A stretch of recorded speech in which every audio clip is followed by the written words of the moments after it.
사랑하는 성도 여러분, 어느덧 우리 교회가 창립 20주년을 맞이하게 되었습니다. 나이 먹는 걸 저는 되게 좋아합니다. 진짜요. 제가 50대기를 얼마나 기다렸는 줄 아십니까? 진짜요. 50대는 날 저 혼자 자축한 거 아십니까? 여러분 뭘 나이 먹는데 왜 좋아하나? 안 해요. 정말 저는 50까지 살 줄은 몰랐거든요. 왜냐하면 소중한 분이 일찍 세상을 떠나셨기 때문에 50까지 살 수 있다는 건 복이다. 그럼 더 살고 싶어서 그런 게 또 만은 아니지만 50이 살면 인생이 보일 것 같다. 제가 보이지 않냐게 해요. 내성이 되게 강해요. 내성이 강한데 그 내성이 강한 건 사실 강한 게 아니에요. 한계만 있을 뿐이에요. 마치 스프링을 이렇게 누르면 이렇게 쭉 내려가잖아요. 그러다가 더 이상 내려가지 아니하면 어디로 튈지 몰라요. 이게요. 제가 그런 스타일이에요. 그러니까 좋은 거 아니에요. 자, 잡는 것 같지만 어느 한순간에 딱 놓게 되면 그냥 다 놔버리는 성격이에요. 오직했으면 섬에서 몸이 아파서 낙토선교소로 있다가 오면서 처가댁으로 이제 이삿짐을 옮겨서 트럭을 가고 있는데, 가는 동안에 제가 처가댁으로 들어가면 뭐 여유라고 표현할 수는 없겠지만 자주가 그냥 살 수 있겠죠. 뭐 큰 사이고 또 오라 했고. 그런데 가면 저는 목회 안 할 것 같아요. 그냥 수학 교사로 가든지 그냥 학원 운영하든지 아니면 사업을 하든 무슨 일을 하지 다시 목회를 안 할 것 같아요. 그런 저는 저 자신이 그런 모습이 그럴 것 같아요. 그래서 오는 이 트럭을 이삿짐을 해봤자 웬만한 거 다 내놓고 왔고, 그러지만 기본적인 것들만 들고 그 섬에서 나와서 트럭이 이제 처가댁을 향해 가는데 도저히 못 가겠는 거 있죠. 그래서 송정지를 지나면 하남 비야 지나서 이제 고속도로를 타는 거예요. 호남 고속도로를 타서 이제 그 전주로 이제 들어가는 건데, 거기에서 제가 하남이라고 하는 광주시, 그래서 트럭을 멈췄어요. 기사님 보고 잠깐 멈추시라고. 그러고 나서 그냥 발걸음 움직이는 대로 움직여서 그 아파트 단지인데 거기에 한 부동산을 들어갔어요. 그때 저의 몰골은 몰골이 아니었어요. 정말 몸이 병들 대로 병들었었어요. 제 몸이 45kg대니까요. 그 병든 몸을 이끌고 30대 초반에, 그러니까 조한순 목사와 아들은 섬을 먼저 빠져나가서 전날 먼저 가서 처가댁에 가 있는 거고, 며칠 전에 먼저 갔었고, 저는 이제 그 섬을 후임 목사에게 맡기고 이제 그 섬을 나오게 되는데 가면 안 할 것 같아요. 그래서 저 자신이 제가 거룩한 소명이 분명한데 힘들다고 안 해버리면 하나님 앞에 정말 나중에 책망의 대상이 될 것 같아서 차를 스톱을 시켜서, 트럭을 스톱을 시켜서 저 혼자 아파트 단지 저 뒤편 쪽에 부동산 이 상가주택 쪽을 들어가서 혹시 여기 상가에 이 근처에 빈 상가 없습니까? 했더니 부동산 사장 얘기가 지금도 생각이 나요. 뭐 하실 건데요? 교회요. 제가 그냥 교회요 그런 거예요. 근데 그 부동산 그 2층이 건물 진지가 얼마 되지는 않았는데 혹시 여기 2층 상가 한번 보시겠어요? 비어있는데 마침. 그래서 이렇게 보여주는데 아주 깨끗하고 괜찮아요. 괜찮긴 하네요. 가격이 얼마입니다. 그런데 지금 돈은 없고요. 일주일 후에 들을 테니까 짐을 내려놓을 수 있는지 주인에게 한번 물어보세요. 주인이 광주 어느 시내에서 식당 하신대요. 그 얘기 했더니 얼마나 웃겨요. 교회 한다고 하는데 돈은 없대요. 그런데 일주일 후에 주겠대요. 근데 그 사장님이 혹시 시간이 되시면 얼굴을 보자는 거예요. 근데 시간은 되는데 지금 이삿짐은 있다고, 이삿짐 내려놓고 얼굴 보든지 아니면 내 가야 할 길을 가야 된다고. 그랬더니 이삿짐 그냥 내려놓으래요. 그래서 기사님한테 이삿짐 내려놓지 않으니까, 아니 전주로 가는 거 아닙니까? 예, 바꿨어요. 광주예요. 여기서 내립시다. 내릴 때 도와주세요. 어차피 전주 가는 요금은 그대로 다 드릴 테니까 짐만 도와주세요. 그래서 짐도 뭐 큰 짐들은 다 없었고, 뭐 장롱이 있었겠어요? 뭐 있었겠어요? 내려갈 때부터도 치우고 갔는데. 그래서 책까지 필요한 책들, 뭐 살림도구, 뭐 또 뭐 갖가지, 뭐 옷까지 이불, 뭐 이런 법원이니까 트럭은 큰 거 왔는데 그 트럭에 반절배기 짐을 안 실었기 때문에 옮기는 건 그 기사님 아주 신나서 옮겼어요. 왜요? 기름 안 들지, 돈은 돈대로 벌지, 시간만 적어야지. 1시간 안에 다 끝난 것 같아요. 그 부동산에 있는 기사님, 저 부동산 사장님이 그럼 가실까요? 그래서 가십시다 하고 갔는데 어느 식당인지 잘 기억이 안 나요. 근데 아주 광주에 뭐 시청 근처에 있는 어느 식당인데 그 사장님이 아주 반갑게 맞이하더니 식사했냐요. 그래서 식사 못했다니까 밥을 먹으래요. 그 식당에서 밥을 먹는데 그 식당 사장님이 어머니가 아마 신앙생활을 하신 것 같아요. 일주일 후에 주지 말고요, 한 달 후에 주세요 그러더라고요. 아니에요, 일주일 후에 줄 거예요. 그러고 나서 이제 거기에서 처가댁을 안 가고 제가 무슨 이렇게 그 상가에 비어 있는 아무런 그 난방 장치도 안 되는 그 겨울 2월 달인데 그냥 그래서 쭈그리고 이불 펴놓고 그냥 잤어요. 처가댁에 전화를 기다리니까 얼마나 많이 기다렸겠어요. 올 시간 훨씬 지났는데 전화는 해줘야 될 거 아니에요. 전화를 했어요. 내가 못 갑니다. 그랬더니 장인어른 뒤집어지는 거죠. 아유, 무슨 일이냐고. 제가 말이죠, 제가 그 하나님 일을 해야 되니까 저 못 가니까 대신 그 따님하고 손주를 좀 잘 좀 부탁한다고. 그랬더니 장인어른이 얼마나 황당하겠어요. 결혼할 때부터 마음에 안 들더니 끝까지 마음에 안 들게 하니 얼마나 힘들겠어요. 왜 그러냐고. 내가 혹시 섭섭하게 한 거 있냐고. 섭섭한 게 아니라 내가 하나님의 종인데 하나님 일을 해야 될 것 같다고. 아니 지금 병들어서 섬에서 나왔는데 왜 그러냐고. 글쎄 그 깊은 진리는 선생님이라도 모를 거라고. 이제 교직 생활을 하고 계시던 차였기 때문에. 그러고 나서 어디냐고 그래서 광주라고. 광주인데 난 주소를 정확하게 잘 모르겠고 내가 다시 전화하겠다고. 그러고 나서 이제 짐 정리를 하는데 이거 뭐 어떻게 해야 될지 모르겠어요. 그러니까 뭐 기본 세팅을 칸막이를 해야 되고 뭐 이렇게 조그맣게 서재실도 만들어야 되겠고. 그 이후에 저한테 장인어른이 왔는데 속이 기쁘신 분이죠. 더 이상 말 안 하고. 그 당시 그 장인어른이 몇 세였냐면 46살이었거든요. 아니 49살이었거든요. 제가 저하고 같이 이제 늙어가는 거죠. 사위는 29살, 20년 차인데 자주간 뭐 그냥 묵묵하게 그 공과사를 해줬어요. 그때 하루는 물론 또 1년여 동안 많은 고생을 하고 고통을 당하지만 제 마음속에는 그 영원한 하나님의 나라에 대한 이 꿈틀거림을 식을 수가 없었어요. 아파서 힘들어서 그런 부분이 있지만 그렇다 해서 뒤를 돌아보는 성격 또한 아니에요. 섬에서 그 전세자금 빼가지고 다 땅 사고 섬에서 그 건축해놓고 나왔는데 왜 미련이 없겠어요? 근데 지금까지 한 번도 가본 적이 없어요. 그건 하나님 앞에 드렸으니까 그거로 끝난 거예요. 휴양차 가볼 수도 있지만 그래도 그냥 가야 되겠어요? 뭐 2-3천만 원 헌금이라도 하고 하러 가야지. 그냥 그렇게 가고 싶지는 않았어요. 가지도 않았어요. 마음속에 한 가지 그림을 그리는 꿈이 있어요. 정말 교회가 교회답게 세워가는 거.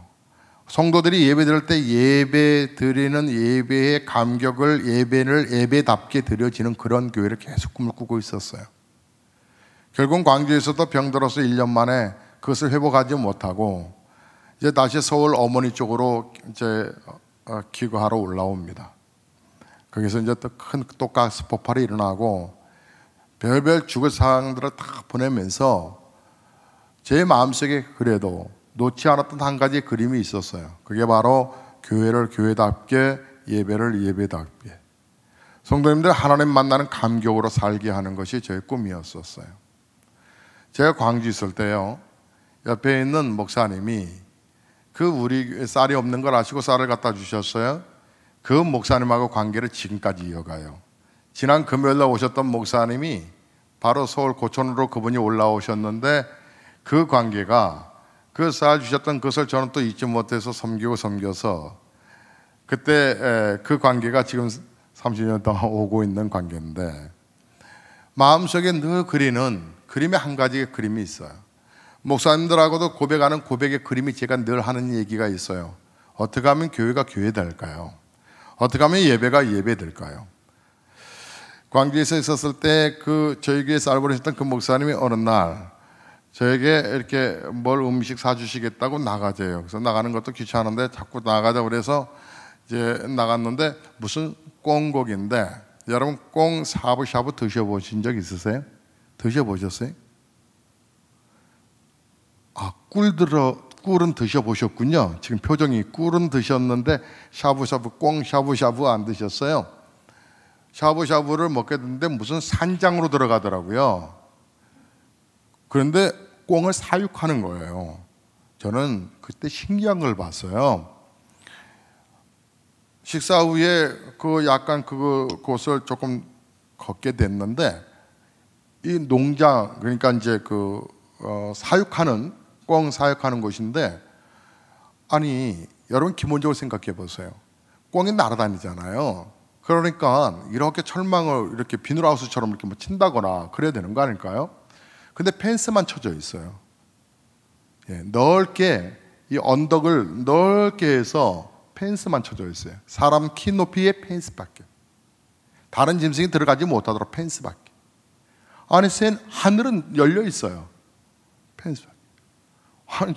아니, 꽁 여러분 얼마나 멀리 날리지 못해서 그렇지 얼마나 빨리 나르는 줄 아세요? 꽁도. 그래서 노래도 있잖아요. 꽁 노래 있잖아요. 후두둑 후두둑 그 노래 있잖아요. 씩 날아가잖아요. 근데 꽁들을 어떻게 하늘을 열어놓고 펜스만 쳐놨을까? 그 이유를 알았어요. 꽁들의 특징들이 있더군요. 갓을 씌워놨어요. 꽁마다 조그만 갓을. 근데 그 갓을 씌워놨는데 하늘을 못 보게 하는 갓이라는 거예요. 이렇게 딱 해놓으면 앞과 밑에만 볼 수 있어요. 하늘을 못 보는. 하늘을 못 보는 꽁들이 날 생각을 안 한다는 거예요. 그래서 땅에 있는 것들 먹이 찾아다닌다는 거예요. 그리고 어느 정도 크면 샤브샤브로 인생을 맞추죠. 여러분, 우리는 하나님의 영광스러움을 어느 날 잊어버렸어요. 마귀가 우리에게 다 갓을 하나씩 씌워놨어요. 그래서 좀 더 먹을 것을 더 찾아다니냐고 바빠요. 심지어는 주일 예배도 막 빠져요. 그죠? 하나님의 영광스러운 나라를 어느 날인가 생각이 없어져 버렸어요. 갓을 씌워놨기 때문에. 그리고 교회를 왜 와야 되는지, 교회에 우리가 왜 모였는지, 교회를 교회답게, 예배를 예배답게, 하나님의 거룩한 영광을 위해서 우리가 지원받았다고 하는 그 영광스러움도, 그리고 우리 영혼이 앞으로 하나님 나라 간다고 하는 것도 관심이 없어요. 왜요? 우리에게 보이는 것은 하늘이 보이는 게 아니라 지금 우리의 아파트 평수에 그저 좀 더 이거예요. 하늘의 영광스러움을 사라져버렸어요. 계속 우리는 갓 쓰고만 다니는 거예요. 이 갓을 우리는 내 눈에 보이지 않는다고 안 보는 거예요. 어느 날, 그래, 인생은 다 그런 거지 뭐. 그렇게 열심히 사는 거지 뭐. 살다가 내 한계, 인생의 한계가 있으니까 그냥 몸을 팔아서 사는 한 여인이 있었어요. 그 여인이 이제 심판을 받게 되어요. 사람들이, 유대인의 관습들은 이게 허락지 않은 결혼을 하게 되면 돌로 맞아 때려 죽이거든요.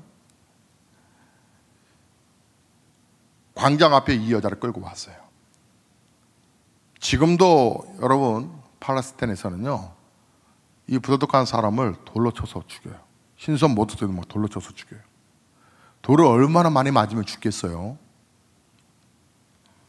광장에 끌고 와서 이 사람을 죽이려고 돌을 다 집어서 사람들이 줄 하는데 마침 예수님도 그것을 옆을 지나가게 되어요.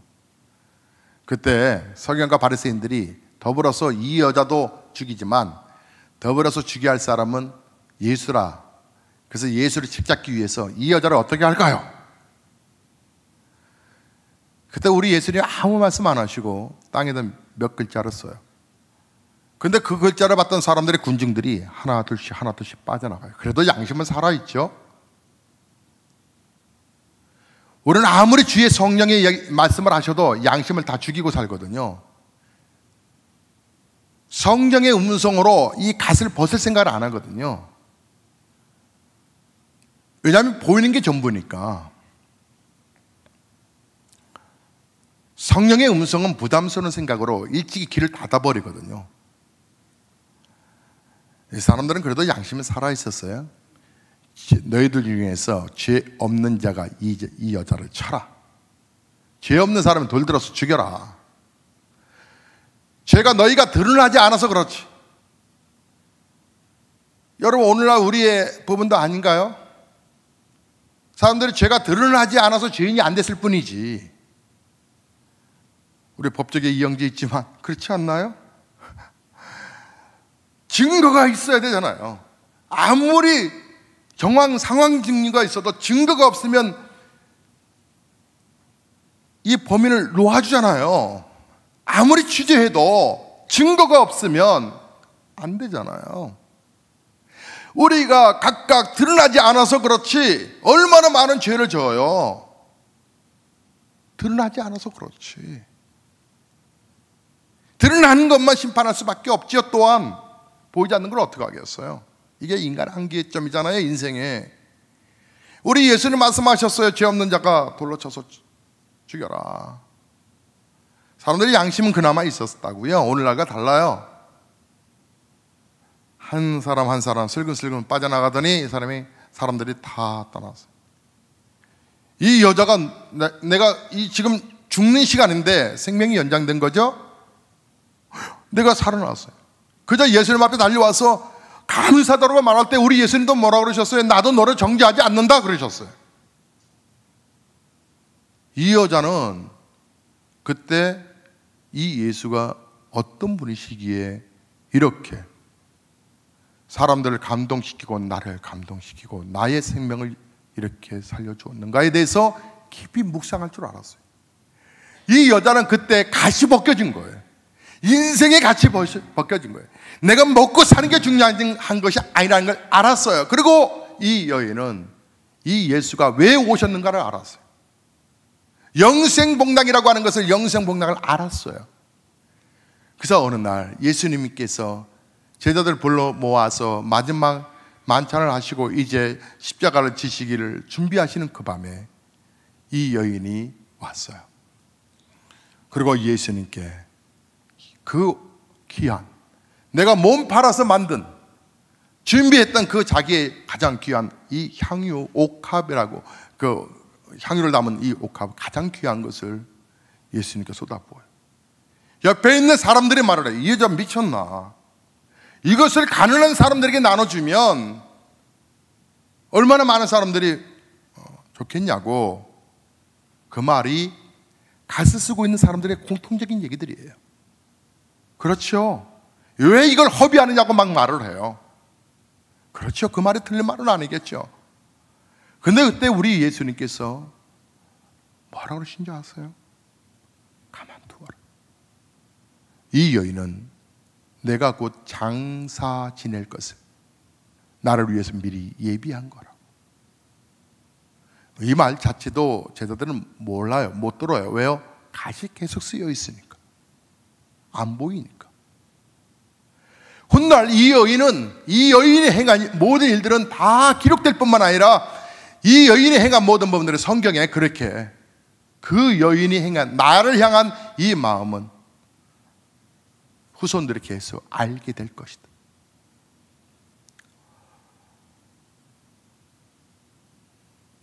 제가 주의 성령께서 금요일 날 철학기도 마치고 선교사님이 오시는 시간까지 그래도 공항에 가서 영접은 못해도 맞이는 해야 될 것 같아서 새벽 1시쯤에 교회에 오셨는데 그때까지 기다리고 있었어요.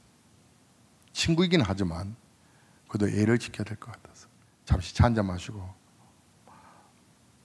모셔다 드리려고 하고, 제가 마지막 법문을 하나님 앞에 기도하고 사택을 들어가기 전에 창립 20주년에 드려지는 헌금은 창립 기념으로 그냥 뭐 드리면 되겠지라고 생각을 했지만 몇 달부터 계속 성령께서 저에게 감동 주신 것이 있어요. 교회를 교회되게, 예배를 예배되게, 그게 말이 아니라 우리의 삶의 모습으로 보여라. 그러나 이게요, 말은 그렇지 성도들에게 부담을 주는 거잖아요, 어쨌든.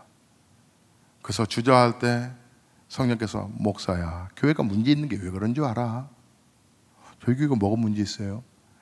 특별한 건 없지만 그래도 문제는 있잖아. 힘든 거 있잖아. 왜 그런 줄 알아? 뭔데요?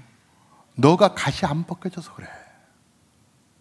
너가 성도들의 축복을 너가 가로막고 있기 때문에 그런 거야. 영광스러움을 가로막고 있기 때문에 이 여자가 행한 일이 기억나게 하려라. 너희 성도들이 제대로 건축원금이라 제대로 해본 성도가 있는가 한번 체크해봐. 제대로.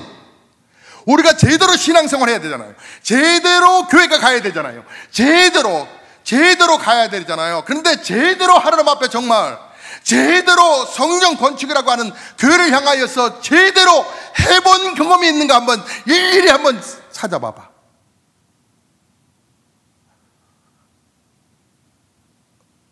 이 향유를 왜 허비하느냐고 제자들이 꾸짖었을 때 예수님, 그 말이 틀린 말은 아니나 예수를 위해서 한 거니까 가만히 있어라. 정말 너희 성도들에게 물어봐봐. 교회를 그렇게 사랑한다라고, 그렇게 말하는 성도들에게 정말 제대로 했는지 한번 해봐. 제대로. 흉내내고 액션 취한 거 말고 제대로. 제가 글을 써서 알았습니다 하고 주께서 주신 마음의 감동대로 글을 쓰고 해서 이것을 제작하는 형제에게 제가 사택에 2시쯤에 다 됐는데 1시쯤에 다 됐는데 넘겨줬어요. 그랬더니 보더니 애가 이해를 못하는, 먼 헌금 봉투에 제목이 이렇게 길어. 내 생애에 제대로 들여보는 옥합 건축 헌금. 몸된 교회를 향하여서, 내가 교회를 향하여서 내 자식 아프면, 내 자식 교육을 위해서라면, 나의 가정의 미래를 위해서라면 이 여자는 몸 팔아서라도 내가 꼭 지어야 할 이 물질을 가시 벗겨지는 그 순간에 가치 있는 곳에 드렸다. 김 목사야, 20주년의 역사 속에 정말 교회의 생명 걸 사람들을 내가 그렇게 보내고만 너는 하나님의 마음, 나의 마음을 제대로 전달하지 않았어.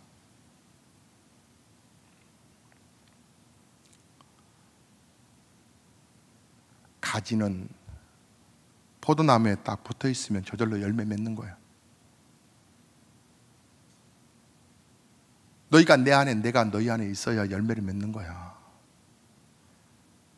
내가 줄 하나님의 역사가 크니, 인생들이 열심히 살아가서 얻어지는 그 축복이 크니, 하나님이 오늘 우리 모두에게 말씀하셔요. 이젠 갓을 벗고 살자. 저 영광스러움을 바라보며 살자. 정말 내 가까이 있는 지인이 갑자기 세상을 떠났어요. 어떻게 이런 일이 일어나지?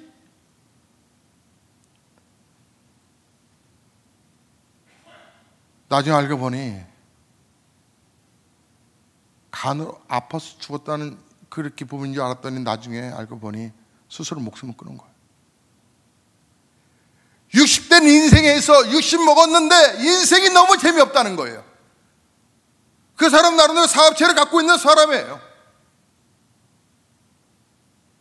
그런데 인생의 주인이신 예수를 만나지 못하니 남들은 살려고 발등받으며 치는데도 스스로 목숨을 끊어요. 제가 그 얘기를 전해 듣고서 문상 가는 걸 포기해버렸어요. 하나님 앞에 더 죄송해서 내가 그 양반 만났을 때 예수 똑바로 전하지 못한 게 너무 속상해서 지난 금요일 날 저한테 문자가 온 거예요. 고인의 문자로 온 거예요. 부고 소식으로 온 거예요. 그분이 정말 그렇게 정리할 줄 몰랐어요. 우리는 계속 땅만 쳐다보고 살다가 그냥 끝나는 인생이 아니라 교회를 통하여서 하나님의 영광스러움을 함께 서로 나누고 서로가 위로하고 격려하고 우리 다음 세대들을 축복하고, 그게 우리 교회의 존재 이유와 목적인 거예요. 하나님의 영광을 위해서 살아가는 목적이라는 거죠.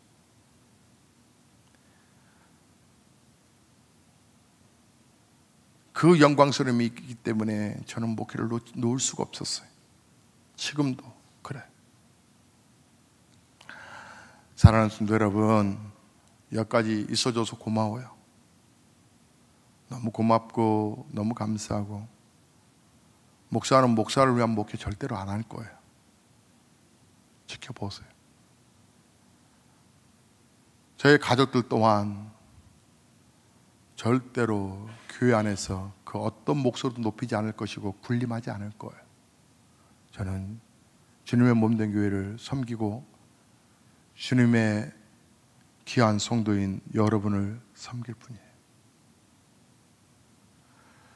제가 앞으로 10년을 목회하면 은퇴를 할 수 있는 자격이 되어요. 65세부터 교단법에 의해서. 정년 퇴직은 70세로 규정해 놨어요. 그렇게 되면 15년을 할 수 있어요. 10년. 그러나 그 15년이던 그걸 저는 20년으로 잡고 다음 세대를 위한 꿈을 꾸어요. 저와 함께 좋은 교회 만들어 가야 되지 않겠어요? 주님이 원하시는 그 교회 말에. 우리 찬송하겠습니다.